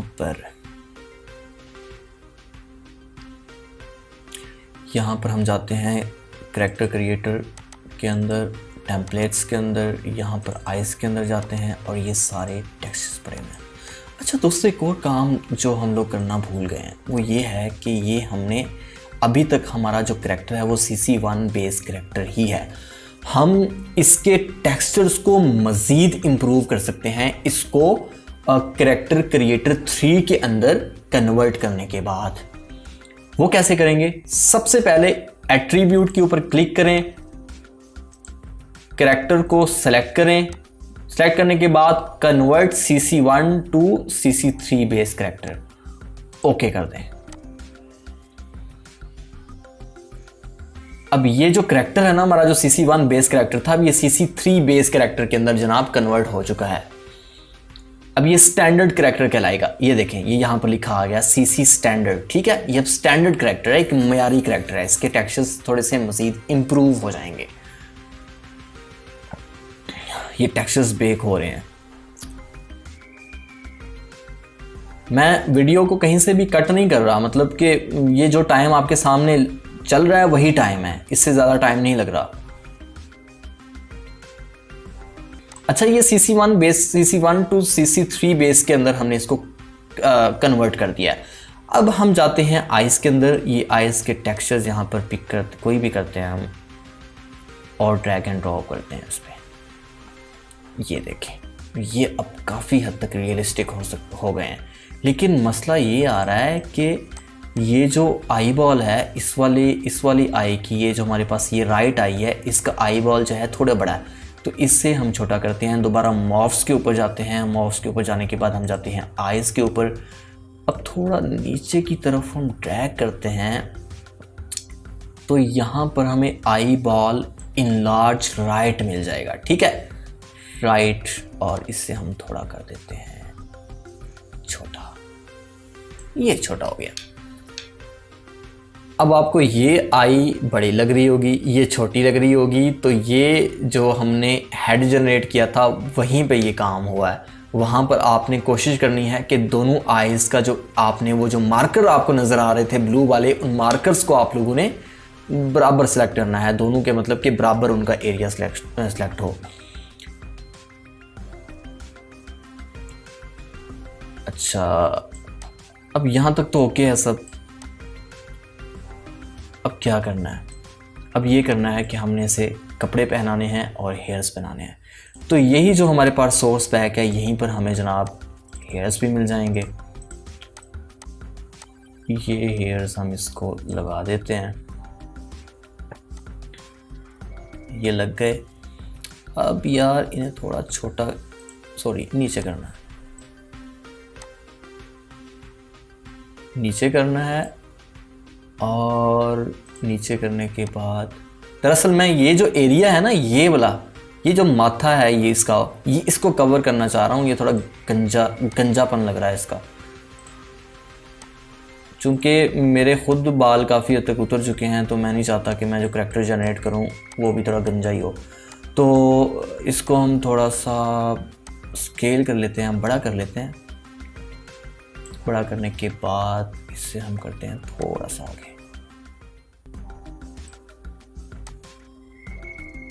आगे और फिर थोड़ा नीचे, और यहाँ से इसकी साइडें थोड़ी वो हो रही हैं, खाली हो रही हैं, तो इनको इधर से हम स्केल कर देते हैं। ठीक है यार, ये बहुत ही सिंपल इंटरेस्टिंग है। तो आप लोग एनिमेशन सीखें अच्छे से और पैसे कमाएं बस। एनिमेशन के यार समझने के बहुत ही आपको ना बहुत अच्छा रिस्पॉन्स मिलता है फाइवर के ऊपर, बड़े अच्छे आपको ऑर्डर मिल जाते हैं। ठीक है, ये काफ़ी हद तक सेट हो चुका है। अब हम लोग क्या करते हैं कि इसे कपड़े पहनाते हैं। कपड़े भी हमारे पास पड़े हुए हैं। क्लॉथ पे गए, सॉरी स्कर्ट्स नहीं, हम जाते हैं शर्ट्स पे। पंक शर्ट, ये हम इस पे ड्रैग एंड ड्रॉप कर देते हैं। मतलब कि कैरेक्टर को जनरेट करने के बाद फिर ड्रैग एंड ड्रॉप का ही काम है। इसी तरह से एनिमेशन भी है, आईक्लोन के अंदर एनिमेशन के प्रीसेट्स भी हैं। अब हम जाते हैं पैंट्स पे, हम जीन्स सेलेक्ट करते हैं और इसे करते हैं ड्रैग एंड ड्रॉप। ये हो गया। अच्छा, अब बारी आ जाती है शूज़ की, तो हम बूट यहाँ पर सेलेक्ट कर लेते हैं और इस तरह से।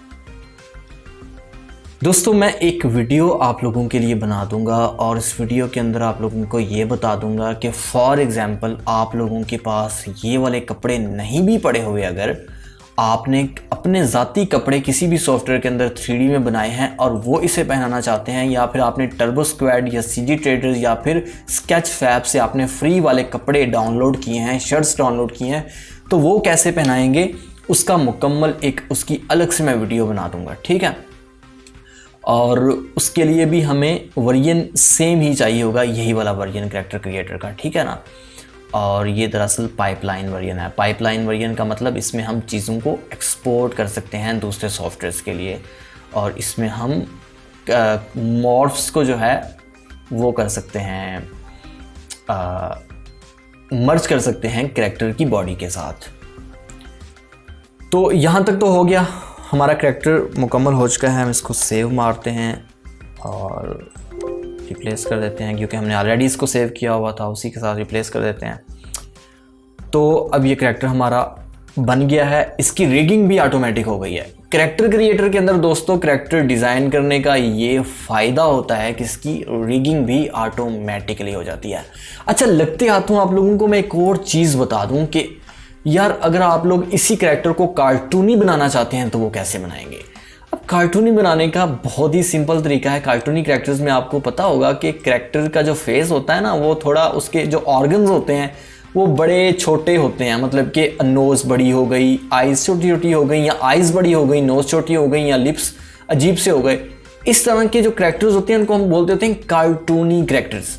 तो आप लोगों ने सिलेक्शन वाले टूल पे जाना है, नोज़ को सिलेक्ट करना है और इससे नीचे की तरफ खींच के बड़ा कर देना है, और साइड से भी आप लोगों ने थोड़ा बड़ा कर दिया। अब इसको हम शेप दे रहे हैं कार्टूनी। लिप्स को पकड़ के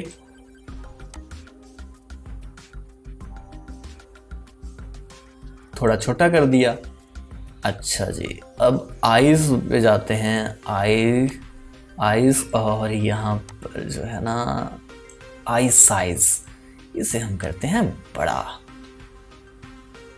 क्योंकि जो कार्टूनी कैरेक्टर्स होते हैं उनकी आईज बड़ी बड़ी होती हैं। और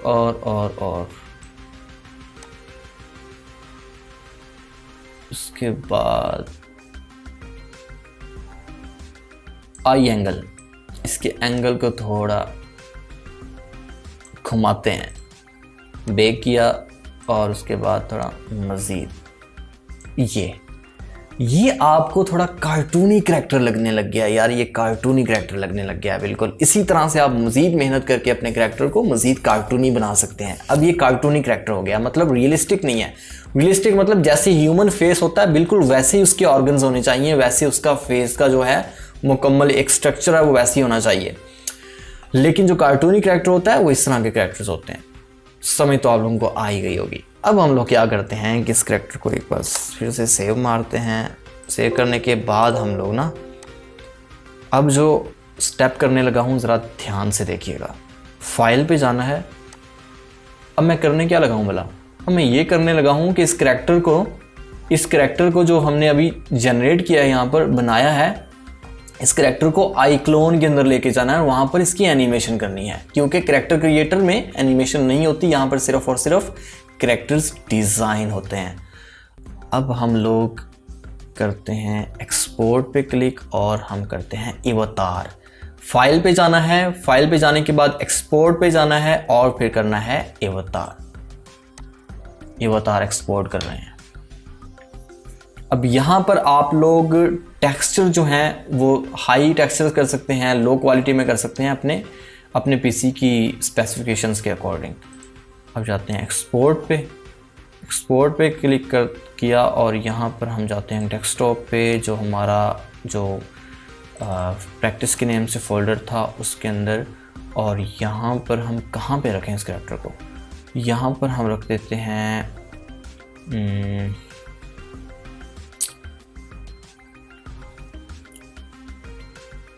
चलें अवतार।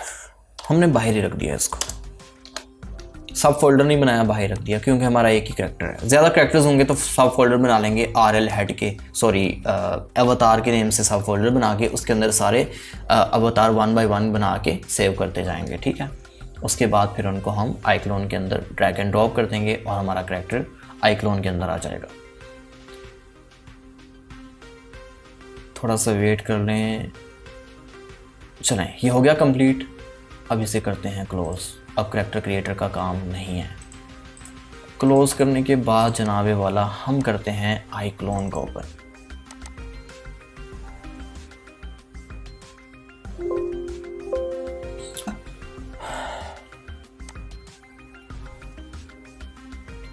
लें जी, हमारा आईक्लोन ओपन हो चुका है यहाँ पर।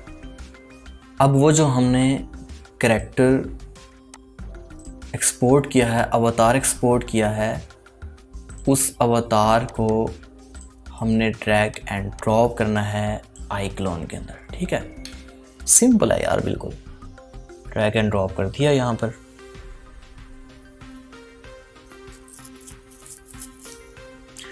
अब देखें, वो जो कैरेक्टर हमने बनाया था वो कैरेक्टर यहाँ पर आ चुका है, iClone के अंदर वो कैरेक्टर आ चुका है। दोस्तों iClone के अंदर हम यहाँ पर इन्वायरमेंट भी लेके आ सकते हैं उसका इशू नहीं है, लेकिन चूंकि iClone के अंदर हमें बिल्ड इन कुछ चीज़ें मिल जाती हैं जो कि जैसा कि एनिमेशन के प्रीसेट्स होते हैं और कुछ कपड़े वगैरह, ये वो चीज़ें हमें iClone के अंदर ही मिल जाती हैं, इसलिए iClone थोड़ा हैवी है।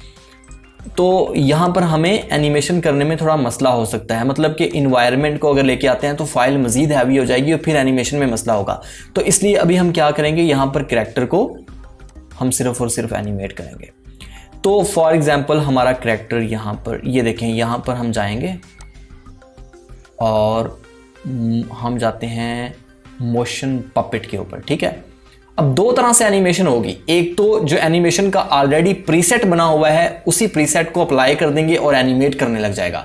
दूसरे नंबर पे अगर हमारे क्लाइंट की रिक्वायरमेंट्स कुछ ऐसी हैं कि हमें इन प्रीसेट्स में से वो एनिमेशन क्लाइंट की रिक्वायरमेंट्स के अकॉर्डिंग एनिमेशन नहीं मिलती, तो हम लोग क्या करेंगे कि हम अपनी कस्टम तरीके से एनिमेशन करेंगे। वो कस्टम तरीके से एनिमेशन कैसे होगी, वो एडिट मोशन लेयर पे जाएं, एडिट मोशन लेयर के ऊपर जाने के बाद आप लोग बॉडी पार्ट्स को सिलेक्ट करें, या आपने बॉडी पार्ट सेलेक्ट कर लिया, हमने बॉडी पार्ट को सिलेक्ट कर लिया। सिलेक्ट करने के बाद आप लोगों ने क्या करना है कि आप लोगों ने यहाँ पर टाइमलाइन को देखना है। अब जो भी बॉडी पार्ट हमने सेलेक्ट किया है उसको मूव करना है, अगर एनिमेट करना है तो हमने उस टाइमलाइन के हिसाब से करना है। ठीक है, टाइमलाइन के अकॉर्डिंग करना है। अब यहाँ पर हम चाहते हैं कि हमारा जो कैरेक्टर का हाथ है ना, ये वाला, ये नीचे आए, इसकी जो मुकम्मल आर्म है वो नीचे आए। तो अगर हम चाहते हैं कि थोड़ा स्लो आए तो हम यहाँ पर टाइमलाइन को बढ़ा देंगे, ज़्यादा कर देंगे। अगर हम चाहते हैं कि थोड़ा फास्ट आए तो हम टाइमलाइन को थोड़ा शॉर्ट रखेंगे। ठीक है, तो ये टाइमलाइन अगर 0 पे होगी तो 0 पे होने के बाद अगर हम इस कैरेक्टर के इस बॉडी पार्ट को ऊपर नीचे करेंगे तो फिर ये एनिमेशन में बिल्कुल भी नहीं आएगी। हाँ, अगर टाइमलाइन को हम यहाँ पर आगे करके उसके बाद फिर हम इसको एनिमेट करेंगे, इसको हरकत देंगे, तो वो फिर उसको एनिमेशन में आ जाएगी। ये देखिए ज़रा,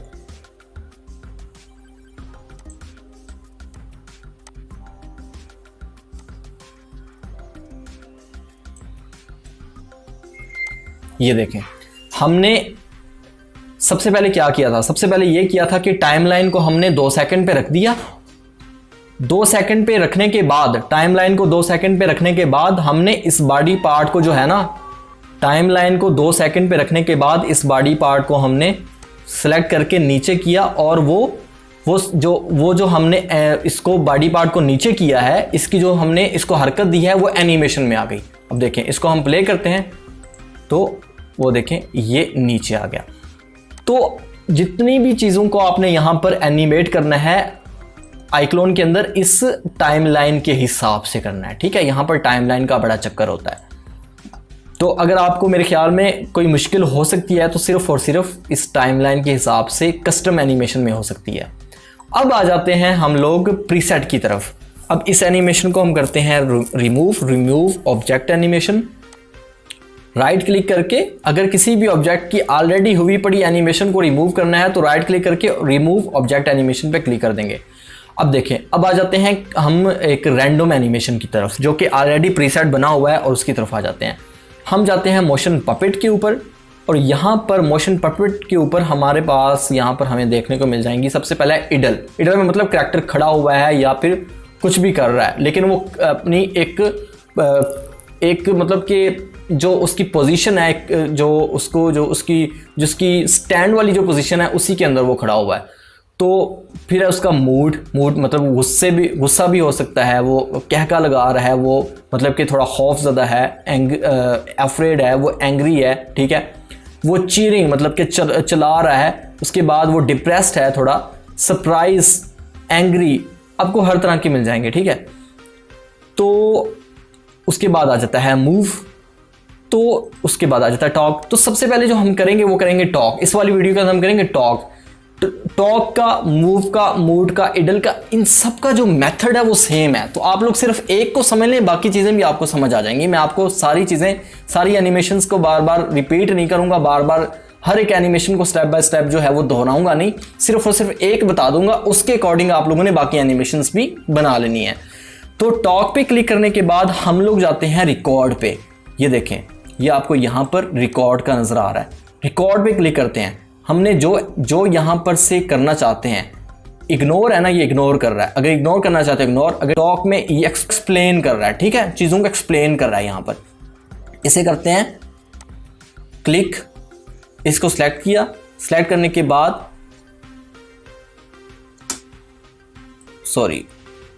टाइमलाइन को 0 पे करते हैं। टाइमलाइन को 0 पे करने के बाद इसे करते हैं एक्सप्लेन वाले पे क्लिक, और उसके बाद करते हैं रिकॉर्ड पे। रिकॉर्ड पे करने के बाद हम स्पेस, कीबोर्ड के ऊपर जो हमारा स्पेस वाला बटन है उसे प्रेस कर देते हैं। प्रेस करने के बाद हम जितनी इसकी एनिमेशन करना चाहते हैं वो उतनी कर लेते हैं।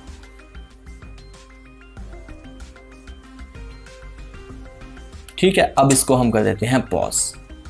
ये 11 सेकंड की इसकी एनिमेशन हो गया जिसमें ये टॉक कर रहा है। ठीक है, अब जनाब, अब हमने सिर्फ और सिर्फ एक कैरेक्टर को, तो अंडरस्टूड बात है कि कैरेक्टर को तो हमने एनिमेट नहीं करना ना, उस कैरेक्टर को किसी इन्वायरमेंट के अंदर भी तो रखना है ना। तो किसी इन्वायरमेंट के अंदर रखने के लिए हम क्या करेंगे, हमने इसकी एनिमेशन तो यहाँ पर कर ली। अब हम जाते हैं फाइल के ऊपर। अब मैं क्या करने जा रहा हूँ, अब मैं इस कैरेक्टर को सिनेमा 4D के अंदर लेके जा रहा हूँ। सिनेमा 4D के अंदर हम वहां पर एक इन्वायरमेंट बनाएंगे और उस इन्वायरमेंट के अंदर अपने कैरेक्टर को मर्ज कर देंगे। फाइल पे जाते हैं, एक्सपोर्ट। अब एक्सपोर्ट FBX, ये एक बहुत ही कॉमन फॉर्मेट है, बहुत ही ज़्यादा वेल नोन फॉर्मेट है FBX। इस पर क्लिक किया। अब यहाँ पर हमने सिर्फ करंट फ्रेम को तो एनिमेट नहीं करना ना, एक्सपोर्ट नहीं करना ना, हमने यहाँ पर आल पे जाना है। अब यहाँ पर देखें, सिनेमा 4D R19 आप लोगों ने सेलेक्ट करना है। अगर आप लोग माया यूज़ कर रहे हैं तो माया सेलेक्ट कर लें, 3ds मैक्स कर रहे हैं तो 3ds मैक्स कर लें, यूनिटी कर रहे हैं अगर आप लोग तो वो कर लें, अनरियल इंजन कर रहे हैं तो वो कर लें, मोशन बिल्डर कर रहे हैं तो मोशन बिल्डर पे क्लिक करें, ब्लेंडर कर रहे हैं तो ब्लेंडर पे कर दें, सिनेमा 4D कर रहे हैं तो आप सिनेमा 4D पे क्लिक करें। ठीक है, सिनेमा 4D पे सेलेक्ट करने के बाद आप लोग जाएं एक्सपोर्ट पे। याद रहे कि यहाँ पर एक्सपोर्ट रेंज जो है आल रखनी है आप लोगों ने। तो रेंज यहाँ पर आप कस्टम भी इनपुट कर सकते हैं। अगर आप लोगों ने 1 फ्रेम से लेकर 200 फ्रेम तक रखनी है तो 200 फ्रेम तक भी रख सकते हैं। तो हम एक्सपोर्ट पे क्लिक करते हैं और डेस्कटॉप पे जाते हैं और प्रैक्टिस पे, और यहाँ पर हम एक फोल्डर बनाते हैं FBX एक्सपोर्ट, अपनी याद दहानी के लिए। और यहाँ पर हम नाम देते हैं इस एनिमेशन को टॉक का और सेव कर देते हैं।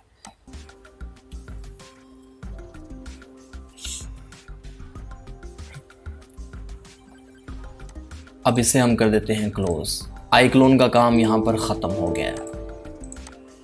अब हम ओपन करते हैं सिनेमा 4D।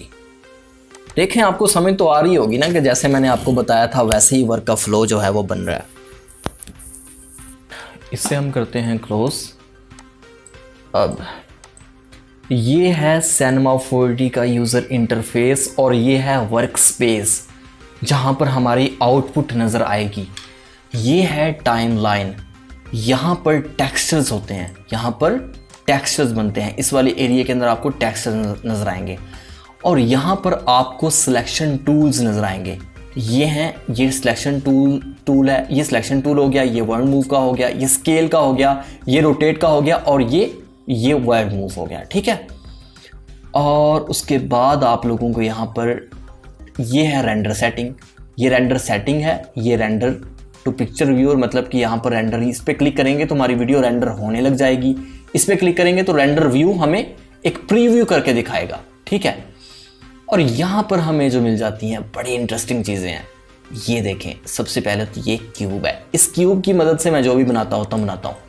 अब यहाँ पर अगर आपने एक रूम बनाना है, फॉर एग्जांपल आप एक कमरा बनाना चाहते हैं, इस क्यूब को लेंगे, इससे हम करते हैं थोड़ा स्केल बड़ा, स्केल वाले पे क्लिक करना है आपने। ठीक है, इसे करना है सेलेक्ट स्केल को और अपने माउस का जो आपका माउस का जो लेफ्ट बटन है उसे प्रेस किए रखना है और प्रेस करने के बाद ऊपर की तरफ ड्रैग करेंगे तो ये बड़ा हो जाएगा, नीचे की तरफ करेंगे तो छोटा हो जाएगा। दोबारा देख लें कि जैसे वही सेम सीन है आईक्लोन वाला, कैरेक्टर क्रिएटर वाला, कि आपने ऑब्जेक्ट को पहले सिलेक्शन टूल की मदद से सिलेक्ट कर लिया, उसके बाद अगर आपने इसको आगे पीछे करना है तो यहां से भी कर सकते हैं, यहां से करें, ठीक है, यहां से। ये देखें, ये है लेफ्ट टू राइट, ये आगे पीछे और ये ऊपर नीचे, ठीक है।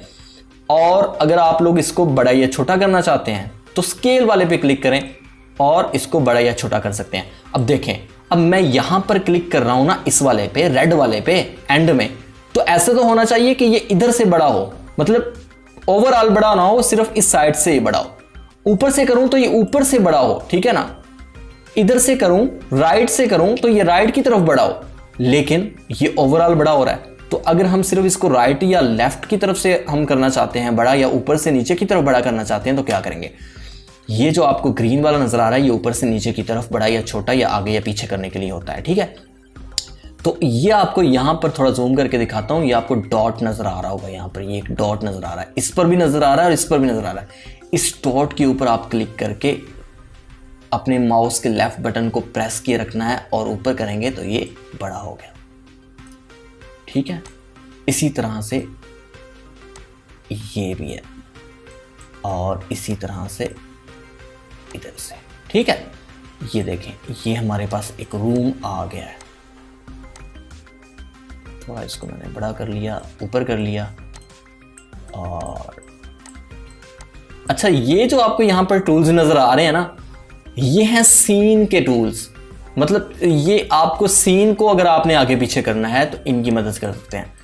इसको सेलेक्ट करना है, सेलेक्ट करने के बाद सेलेक्ट किए रखना है लेफ्ट बटन से, माउस के लेफ्ट बटन से सेलेक्ट किए रखना है और आगे पीछे करेंगे, ऊपर नीचे करेंगे तो ये आपका जो सीन है वो आगे पीछे हो रहा है, ठीक है। अब ये है जूम, लेफ्ट बटन का ही कमाल है सारा। सेलेक्ट करना है, लेफ्ट बटन को प्रेस करना है और जूम इन जूम आउट करना है। इसे सेलेक्ट करना है, लेफ्ट बटन को प्रेस करना है, प्रेस किए रखना है और इसे हमने घुमा के देखना है सीन को। और ये है ये पर्सपेक्टिव व्यू, ये जो है ना व्यूज हैं, जो ऑब्जेक्ट हमारे पास पड़ा हुआ है उसके व्यू एंगल है। ये टॉप एंगल है, ये राइट एंगल है, ये है फ्रंट एंगल। अब हम पर्सपेक्टिव पे आ गए, ठीक है। अच्छा, अब देखें, अब एक रूम है, उस रूम की जो है ना, हमारे पास चारों दीवारें तो आ गई हैं, लेकिन हमने उस रूम के अंदर घुसना है तो हमें एक साइड जो है वो खाली चाहिए। तो एक साइड खाली करने के लिए क्या करेंगे, सबसे पहले जाएंगे एडिटेबल पे, मेक एडिटेबल। इसको एडिटेबल बना लिया। अब एडिटेबल बनाने के बाद यहां पर देख रहे हैं आप लोग, ये polygons, use polygon mode, hold control to transfer active selection. अब आप लोगों ने इस और कुछ नहीं करना, सिर्फ इस पे सिलेक्ट कर, इसको क्लिक करना है। इस पे क्लिक कर दिया। क्लिक करने के बाद आप लोगों को खुद यहां पर नजर आ रहा होगा कि जो इसका एक वाला हिस्सा है ना, इसका जो मतलब बाकी दो आपको नजर आ रहे हैं कि वो अनसेलेक्ट है और ऊपर वाला सिर्फ एक सिलेक्ट है। मतलब इसको हम किसी एक पे क्लिक करेंगे और वो सिलेक्ट हो जाएगा। इसको क्लिक किया, ये एक बार इसका जो इसकी दीवार है इस रूम की वो सिलेक्ट हो गई। अब सिलेक्ट करने के बाद हम लोग क्या करते हैं कि कीबोर्ड से डिलीट प्रेस करते हैं और ये देखें वो दीवार उड़ गई। अब हम लोग दोबारा ओवरऑल पे जाते हैं कि मतलब हमने पूरे रूम को दोबारा से मुकम्मल तौर पे ओवरऑल सेलेक्ट करना है, तो हम मॉडल पे चले जाते हैं। मुझे उम्मीद है कि यहाँ पर आप लोगों को थोड़ी कन्फ्यूजन हो रही होगी, क्योंकि मैंने थोड़ा समझाया ही स्टाइल में, आप लोगों को दोबारा से सुन लें। अगर किसी भी ऑब्जेक्ट को ओवरऑल आपने पूरे ऑब्जेक्ट को आपने सेलेक्ट करना है तो आप लोग इस पे जाएंगे, मॉडल पे, मॉडल को सिलेक्ट करेंगे। अगर आप लोगों ने उसके कोने सेलेक्ट करने हैं तो आप इस पे जाएंगे, ठीक है। ये कोना सेलेक्ट करके इसको यहाँ से बड़ा कर दिया मैंने। अगर आप लोगों ने सिर्फ और सिर्फ उसके बॉर्डर सेलेक्ट करने हैं तो आप इस वाले टूल पे क्लिक करेंगे, एजेस पे, ठीक है, इसके एजेस, ये देखें, ये एजेस इसके इस तरह से, ये देखें। अगर आप लोगों ने सिर्फ और सिर्फ पूरी एक साइड ही, पूरी एक वॉल आपने सेलेक्ट करनी है तो इस पे क्लिक करेंगे, जैसे कि मैंने पहले सेलेक्ट करके उड़ा दी थी। तो ये यार बहुत ही सिंपल चीज़ें हैं, इतनी मुश्किल नहीं है। आप लोग वीडियो को बार बार देखें, आपको समझ आ जाएगी। बाकी मैं तो यही कोशिश कर रहा हूँ कि आप लोगों को इस तरह से समझाऊँ कि जैसे बच्चों को समझाया जाता है, जैसे एक बच्चे को उंगली पकड़ के चलना सिखाया जाता है। मेरी कोशिश यही है कि आप लोगों को बिल्कुल सेम इसी कंडीशन, इसी तरह से आप लोगों को समझाऊँ ताकि आपको अच्छे से समझ आए। तो ये हमारा रूम तो बन गया। अब हम इसको मॉडल वाले पे सिलेक्ट करते हैं ताकि इसको ओवरऑल हम ऊपर नीचे या छोटा कर सकें। अब हम इसको पेंट करते हैं। क्रिएट पे जाते हैं। पेंट करने के लिए क्या करना है कि क्रिएट पे जाना है, न्यू मटेरियल पे जाना है, ठीक है, और यहाँ पर डबल क्लिक करना है मटेरियल पे। यहाँ पर आप कलर बना सकते हैं, आप लोग कलर बना सकते हैं। ये हमने ब्लू कलर कर दिया हमारे रूम का, ठीक है, ब्लू कलर कर दिया। अब आप लोग कलर नहीं भी करना चाहते हैं तो आप लोग लाइट्स की सेटिंग ऐसे करें सीन के अंदर कि ऑटोमेटिक कलर नज़र आए। वो कैसे होगा? कलर्स मटेरियल्स को उड़ाते हैं, मटेरियल्स को क्या किया, टिल्ट प्रेस करके उड़ा दिया। अब यहाँ पर हम लोग थोड़ी लाइट की पहले सेटिंग कर लें, उसके बाद अपने करैक्टर को लेके आते हैं। जो अवतार हमने FBX एक्सपोर्ट किया था उससे फिर यहाँ पर मर्ज करते हैं।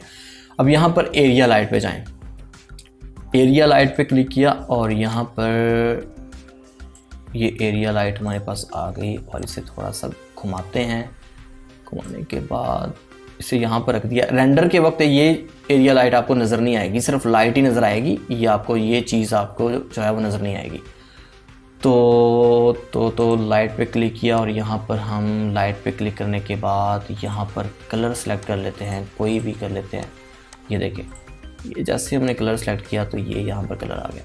अब अगर कलर हमने मिक्स करने हैं तो क्या करेंगे, दोबारा एक और एरिया लाइट लेंगे और एरिया लाइट लेने के बाद हम उसे रख लेते हैं यहाँ पर, ठीक है, यहाँ पर रख लेते हैं और इससे कलर देते हैं कोई और।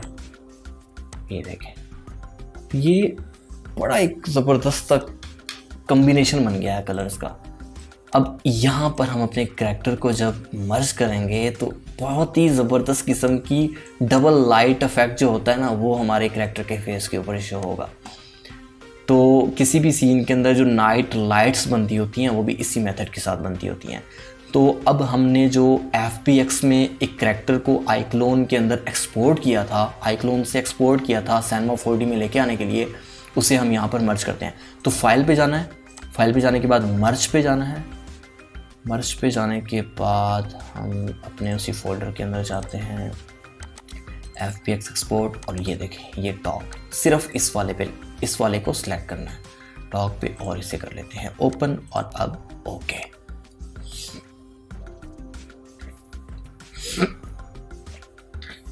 थोड़ा सा वेट करेंगे, ये 1 से 2 मिनट लेगा।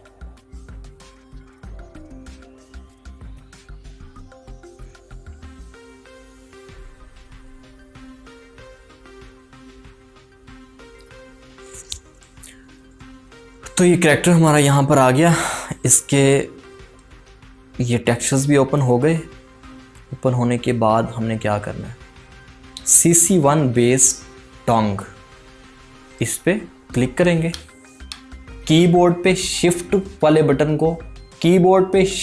बटन को प्रेस करेंगे और उसके बाद एंड वाली लेयर को सिलेक्ट करेंगे। ये सारी लेयर सिलेक्ट हो जाएंगी और उसके बाद इनको कर देंगे राइट क्लिक करके यहाँ पर ग्रुप, और इसे नेम देते हैं डबल क्लिक करके यहाँ पर कैरेक्टर, ठीक है। ये देखिए, अब एक थोड़ा सा यहाँ पर आपको मसला दरपेश हो सकता है और वो ये है कि आप जैसे ही प्ले करेंगे तो करैक्टर की जो डायरेक्शन है वो चेंज हो जाएगी, जिसकी रोटेशन है वो चेंज हो जाएगी। तो वो 90 डिग्री पे रोटेट हो गया, क्योंकि जितने भी आप करैक्टर्स आईक्लोन से लेके आएंगे सिनेमा 4D के अंदर वो ऐसे ही होंगे। जब आप उनको उन कैरेक्टर्स को ग्रुप बना के प्ले करेंगे तो वो 90 डिग्री पे क्या होंगे, -90 डिग्री पे रोटेट हो जाएंगे। तो आपने दोबारा से 0 पे कर देना है और अप्लाई कर देना है, आपका कैरेक्टर सीधा हो गया। अब देखें, अब कैरेक्टर का मुंह दूसरी तरफ है। अब कैरेक्टर को बड़ा या छोटा करना है तो वो कैसे करेंगे, रोटेट करके इसका मुंह तो चलो सीधा कर देते हैं यहाँ पर, ये तो इजी है। और इसे थोड़ा सा जूम करके देखते हैं कहाँ पे खड़ा है ये, इसकी टांगें नीचे जा रही हैं, थोड़ा ऊपर करते हैं। ऊपर करने के बाद इसे हम यहीं पे रहने देते हैं या थोड़ा पीछे कर देते हैं ताकि ठीक से नज़र आए, इसके चेहरे के ऊपर लाइट जो है वो ठीक से पड़े। ये देखें, ये हमारा कैरेक्टर यहाँ पर आ चुका है। यार आप लोगों को एनिमेशन का इससे ज़्यादा आसान और प्रोफेशनल तरीका कहीं भी देखने को नहीं मिलेगा। ये देखें, ये हमारा कैरेक्टर बड़ी ज़बरदस्त किस्म का लाइट इफेक्ट इसके फेस के ऊपर पड़ रहा है। तो रेंडर व्यू करके देखते हैं कैसा दिखता है। ये देखें, रेंडर व्यू करने के बाद ये ऐसा दिख रहा है, बाकी चीज़ें सारी गायब हो गई हैं। और असल में जैसे रेंडर होने के बाद वीडियो एक्सपोर्ट होगी और हमारे पास हमें फाइनल आउटपुट में इस तरह से मिलेगी, ठीक है। तो अब हम क्या करते हैं, अब हम ये करते हैं यहाँ पर के कैरेक्टर, ठीक है, हमारा कैरेक्टर जैसे देख लें, जैसे हमने एनिमेशन की थी वैसे यहाँ पर उसकी एनिमेशन आ चुकी है। तो यहाँ तक इसकी एनिमेशन है, ठीक है। अब हम क्या करते हैं, अब हम लोगों ने, हमारी एनिमेशन तो कंप्लीट हो चुकी है। अब हम यहाँ पर सिर्फ एक और काम करते हैं, ज़रा आप कैमरा एनिमेशन को समझ लें कि कैमरा एनिमेशन क्या होती है।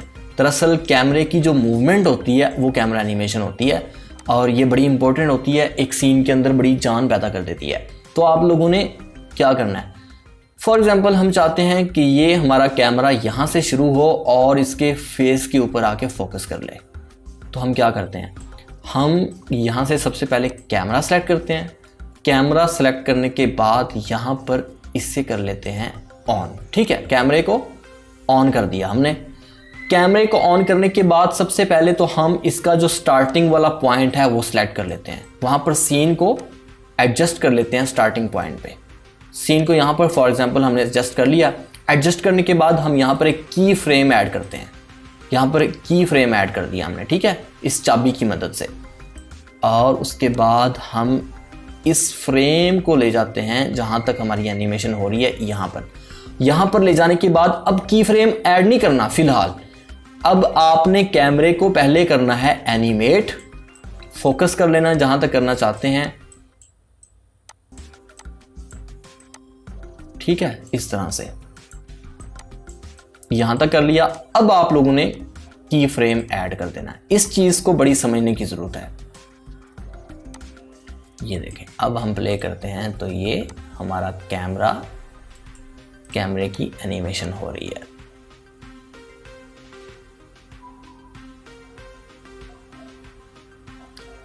तो दोस्तों, जैसा कि आप देख लिया आप लोगों ने कि ये बहुत ही ज़्यादा आसान था। हाँ, अलबत्ता एक चीज़ मिस हो गई है और वो है फ़ोटोशॉप, कि फ़ोटोशॉप का क्या काम था। वो इतना ज़्यादा काम फ़ोटोशॉप का इसके अंदर अभी था नहीं, क्योंकि हमें टेक्सचर्स को एक्सपोर्ट करने की ज़रूरत बिल्कुल भी नहीं पड़ी। अलबत्ता अगर हम लोग करना चाहते हैं कि टेक्सचर्स के अंदर चेंजिंग करना चाहते हैं तो हम लोग क्या करेंगे कि आईक्लोन के अंदर हम टेक्सचर्स को एक्सपोर्ट कर लेंगे। वो बहुत ही सिंपल है। मैं उसके ऊपर एक मुकम्मल अलग से वीडियो बना दूंगा कि आपने टेक्सचर्स को कैसे एक्सपोर्ट करना है और उन टेक्सचर्स के अंदर चेंजिंग कैसे करनी है फोटोशॉप के अंदर, और फिर दोबारा उन टेक्सचर को सेव करके दोबारा आईक्लोन के अंदर आपने वापस कैसे लेके आने हैं, ठीक है। तो वो बहुत ही इंटरेस्टिंग और बहुत ही सिंपल है। तो ये हमारा हो गया यहाँ तक। अब हम निकालते हैं इसका रेंडर निकालने के लिए सबसे पहले हम रेंडर सेटिंग पे जाते हैं। रेंडर सेटिंग पे हम यहाँ पर विड्थ इनपुट करते हैं 2000 और यहाँ पर हाइट भी इनपुट करते हैं 2000 और इस रेशो को कर देते हैं लॉक। और यहाँ पर अब जो स्टैंडर्ड रेशो होती है वो सिलेक्ट करने लगे हैं। 69 सबको पता है कि यही होती है स्टैंडर्ड जो यूट्यूब के लिए इस्तेमाल होती है। और फ्रेम्स कौन से हैं यार, फ्रेम 0 से लेकर हमने करने हैं, हमारी कहाँ तक एनिमेशन हो रही है देख लेते हैं। एनिमेशन हो रही है हमारी 340 फ्रेम तक, ठीक है। तो हम कर लेते हैं यहां पर 0 to 350 फ्रेम्स। कुछ फ्रेम जो है मैंने एक्स्ट्रा रख ली हैं ताकि हमारा सीन जब फेड होगा एंड में आके तो वो फ्रेम्स उस फेड के अंदर आ जाएंगे। अब यहाँ पर रेजोल्यूशन भी हम 2000 कर लेते हैं। ये आप लोगों की मर्ज़ी है, जितनी आप लोग करना चाहें कर सकते हैं। अरे यार ठीक है, यहाँ पर यही करनी है। उसके बाद हम आते हैं सेव के ऊपर और यहाँ पर हम जाते हैं MP4 पे। MP4 को सिलेक्ट कर लेना है और इस पे क्लिक करना है और ये आपको ले जाएगा अपने डेस्टिनेशन फोल्डर के अंदर, कि यहाँ पर आप इसको बताएंगे कि इस फोल्डर के अंदर हम इसको एक्सपोर्ट करना चाहते हैं, रेंडर निकालना चाहते हैं।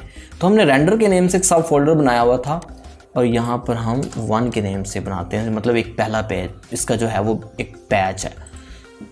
तो अब हम इसको कर देते हैं क्लोज। बस यही कुछ करना था। यहाँ पर क्लोज करने के बाद हम इस पे क्लिक करते हैं सेंटर वाले पे, ठीक है। अब ये हमारी वीडियो जो है वो रेंडर होना शुरू हो चुकी है।